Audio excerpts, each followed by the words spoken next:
देशातील प्रत्येक व्यक्तीवर अन्याय होतो तेव्हा त्यांना संविधानच आठवतो आणि या संविधानाने भारतातील प्रत्येक नागरिकाला एक अधिकार दिलेला आहे आणि तो अधिकार आहे, त्याला बोलण्याचा अधिकार आहे, त्याला भाषणाचा अधिकार आहे, त्याला जगण्याचा अधिकार आहे, त्याला चांगलं जीवनमान जगण्याचा अधिकार आहे।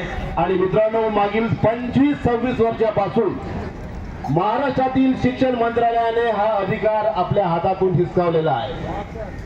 आपल्याला साधं चांगलं जीवन जगण्याचा जो अधिकार होता तो अधिकार सुद्धा महाराष्ट्राच्या शिक्षण मंत्रालयाने आपल्यापासून हिरावून घेतला आणि त्याचाच हा परिणाम आहे की आज आपण मागील 6 आंदोलन करत आहोत। आमचे काही बंधू आता या मुंबईच्या आझाद मैदानावर एवढ्या कडक उन्हामध्ये आंदोलनाला बसलेले आहेत आणि या जर शासनापर्यंत पोहोचत नसेल तर यापेक्षा दुर्दैव काय असेल।